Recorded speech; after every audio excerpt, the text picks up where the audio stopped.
Eligible नहीं था कि खुद से उसको ब्लॉक कर सके या उसके खिलाफ एक्शन ले सके। तो इंट्रूजन डिटेक्शन सिस्टम में अगर हमने ऑटोमेशन ऐड कर दी कि वही काम जो वो नेटवर्क मिनिस्टर को बता के उससे करवा रहा था, अगर वो खुद ब खुद करने लग जाए, तो ये कहलाता है कि हमारे पास इंट्रूजन प्रिवेंशन सिस्टम के डिटेक्ट भी कर रहा है प्लस उसको ब्लॉक भी कर रहा है, उसके खिलाफ एक्शन भी ले रहा है। तो पहले हमारे पास इतने कहने के हाई कैपेबल ना तो सॉफ्टवेयर थे ना हार्डवेयर थे, आज के दौर में है तो हमने इंट्रूजन सिस्टम बना दिए। आजकल डिटेक्शन सिस्टम अकेला कोई नहीं है, प्रिवेंशन सिस्टम ही होता है जिसमें डिटेक्शन और ब्लॉकेज दोनों साथ ही होती है। तो बस ये इसका सिस्टम का कंसेप्ट है कि खुद ही एक्शन भी खुद ही लेता है। तो देखें जी, network security device that not only detect attacks, जो ना तो सिर्फ डिटेक्ट करेगी अटैक्स को, but also actively prevents them from reaching the target system, उनको रोकेगी भी कि वो टारगेट सिस्टम तक ना पहुंच पाए। इसको आप कह सकते हो a more aggressive version of IDS, यानी कि इंट्रूजन डिटेक्शन सिस्टम का एक अग्रेसिव वर्जन है। पर्पस देख लें जी, पहला तो वही पर्पस है जो आईडीएस का था, डिटेक्ट करना है। दूसरा मेन पर्पस है प्रिवेंट भी करना है। Monitor and log suspicious activity, ये तो आईडीएस भी कर रहा था। और इन्फोर्स सिक्योरिटी पॉलिसीज, हाँ ये नहीं था जो नया काम आ गया, क्या पॉलिसीज होंगी और उस पॉलिसीज की बेस पे ही ऑटोमेशन ऐड की जाएगी कि इस चीज को अलाउ करना है या नहीं करना। तो क्या क्या एक्शन ले सकता है ये जो आईडीएस नहीं ले सकता था? ड्रॉप कर सकता है पैकेट्स को, वो नहीं कर सकता था। ब्लॉक कर सकता है स्पेसिफिक आईपी से, वो नहीं कर सकता था। किसी कनेक्शन को रीसेट कर सकता है, क्वारंटाइन कर सकता है। क्वारंटाइन हार्ड डिस्क का एक एरिया होता है जिसमें जब भी आईडीएस या आईपीएस इस चीज को, सॉरी आईपीएस या एंटीवायरस इस चीज को डिटेक्ट करता है कि ये एक मिलिशियस चीज है, तो उसको डायरेक्ट रिमूव नहीं करता, तो उस स्पेसिफिक स्टोरेज एरिया में डाल देता है। और वो स्टोरेज एरिया इस तरह से डिजाइन किया होता है कि उससे वो सॉफ्टवेयर या कोई मिलिशियस फाइल या आम जो फाइल सिस्टम है उसमें मूव नहीं हो सकती। इस तरह से कहने के पोर्शन को हमने डिजाइन किया होता है ओईएम। इस पोर्शन को हम बोलते हैं क्वारंटाइन।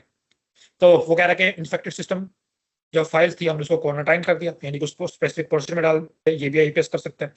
और अलर्ट एडमिनिस्ट्रेटर, ये तो आईडीएस भी कर रहा था, तो हमने कहा कि ये आईडीएस के ही एक एनहांस फॉर्म है, तो ये भी वो कर सकता है। अगर कोई चीज ऐसी है तो जो ये खुद कर सकता है तो खुद करेगा, और खुद कुछ चीज ऐसी है जो ये फॉर एग्जाम्पल खुद नहीं कर पा रहा, तो ये एडमिनिस्ट्रेटर को अलर्ट भी कर देगा। ये इस तरह भी हो सकता है कि खुद उसने ऑटोमेटिक कोई काम कर भी दिया प्लस एडमिनिस्ट्रेटर को भी बता दिया कि भाई ये काम हुआ था, मैंने इसको कर दिया, ताकि उसके भी लंबे की चीज आ जाए। तो ये मुख्तलिफ तरीकों से जिससे आप चाहोगे इसको इम्प्लीमेंट कर सकते हैं। कहने का काम ये है कि इसमें जो खुद ब खुद अटैक से प्रिवेंट वाला फीचर था वो हमने शामिल कर दिया, बाकी बिल्कुल वैसे ही काम करता है जो आईडीएस करता है। हाँ, इसकी जो डिप्लॉयमेंट लोकेशन है वो अब इनलाइन है, ये मैंने पहले ही आईडीएस को पढ़ाते हुए बता दिया था, वो मैं आपको बता देता हूँ। राउटर्स है और ये हमारा इंटरनल नेटवर्क है। इससे आने के बाद ट्रैफिक सारी की सारी मैं इस सिस्टम से गुजारूं। आईपीएस जितने जदीद राउटर्स हैं उनके अंदर बिल्ट इन भी हो सकता है, कोई अलग से हार्डवेयर हो सकता है, या किसी और कंप्यूटर पे सॉफ्टवेयर भी इंस्टॉल हो सकता है, मुख्तलिफ फॉर्म्स में ही हो सकता है।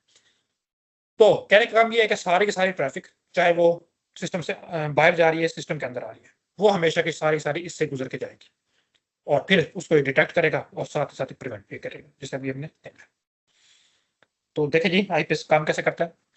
ट्रैफिक अराइव्स आईपीएस पे, ट्रैफिक पहुंच गई, उसने एनालिसिस किया, आईपीएस इंस्पेक्ट। अच्छा, इसकी भी वही तीन स्कीमें हैं, एनॉमली बेस्ड और सिग्नेचर बेस्ड और हाइब्रिड, क्योंकि रिपीट हो रही थी मैंने दोबारा से शामिल नहीं की इसको। ये भी उन्हीं तीन तरीकों से काम करता है जिस तरह से आईडीएस कर रहा था। IPS inspect packet using technique like signature based detection, इसकी वजह से कर सकता है, एनॉमली बेस्ड से कर सकता है, या हाइब्रिड है या कोई प्रोटोकॉल एनालिसिस है उनकी वजह से कर सकता है। उसका डिसीजन लेगा, यानी कि इसने एनालिसिस कर लिया ट्रैफिक का किसी न किसी तरीके से, डिसीजन ले रहा है। IPS decide whether traffic is safe, rules के मुताबिक देखा, अगर तो ट्रैफिक उसको लगती है safe, forward to the destination, ठीक है जी इसको जाने। अगर उसने हाइड किया कि नहीं ये कोई मलेशियस है, कोई ऐसा पैटर्न नोट कर लिया, या अननोन नहीं था तो नोन था, वो उसने देख लिया कि हाँ ये तो यार पहले भी आ चुका है तो ये तो मलेशियस है, फिर वो क्या करेगा, ब्लॉक, ड्रॉप या रीसेट कनेक्शन, जो मुनासिब समझेगा उनमें से कोई ऑप्शन ये कह लें कि एक्शन ले लेगा। लॉगिंग, रिकॉर्ड रखना एंड अलर्टिंग, एडमिनिस्ट्रेटर को बताना, ये भी वो काम कर सकता है। तो देखें जी यहाँ पे अलग से मैंने लिख दिया ताकि आप कंफ्यूज ना हो या इस चीज को मिक्स ना करें। And IPS is usually placed in line. अब इन लाइन का आपको कंसेप्ट पता होना चाहिए कि इन लाइन क्या होता है। अच्छा जी, मैं यहाँ पे दोबारा से बता देता हूँ कि लेट्स से ये इंटरनेट है, बाहर की दुनिया का अनसिक्योर,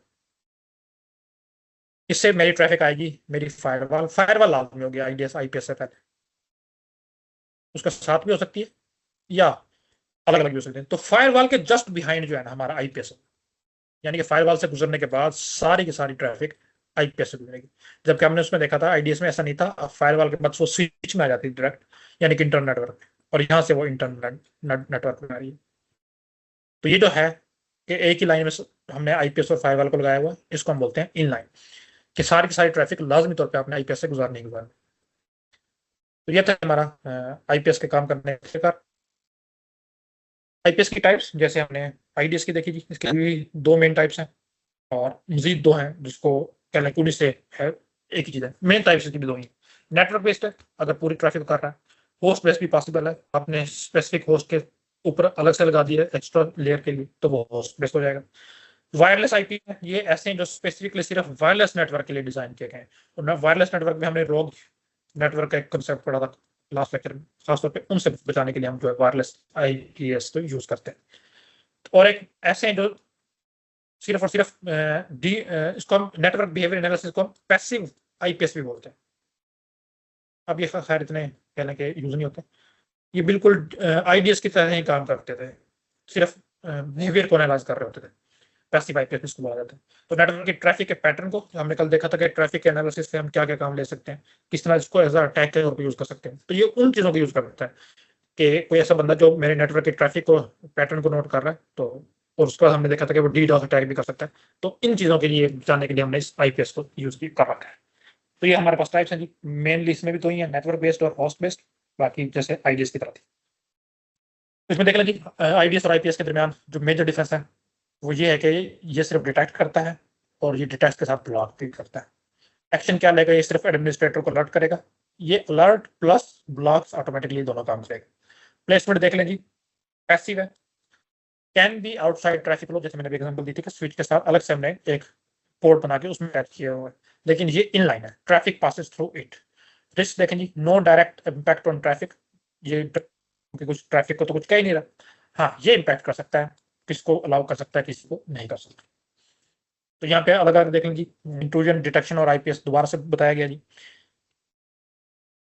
पहले हम आईडीएस को देख लेते हैं जी। देखिए ये स्विच थी, स्विच के साथ मैंने कहा था एक पोर्ट होती है जिसको स्पैन पोर्ट या मिरर पोर्ट बोलते हैं, मिरर पोर्ट के साथ अलग से मैंने आईडीएस को अटैच किया हुआ, तो इसको हम बोलते हैं कि ये in place, sorry in line नहीं है। इसका एक अलग टर्म थी यार, उसको आउटबाउंड बोलते थे मेरे ख्याल में, अब मैं रिकॉल नहीं कर पा रहा, तो इस तरह की मेरे ख्याल में इसके लिए भी एक यूज होती थी। और इसमें आईपीएस में देखे जी, इंटरनेट है, फायरवॉल है, फायरवॉल के फौरन बाद यहाँ पे आपको आईपीएस नजर आएगा, ये इन लाइन है, सारी ट्रैफिक जो फायरवॉल से गुजरती है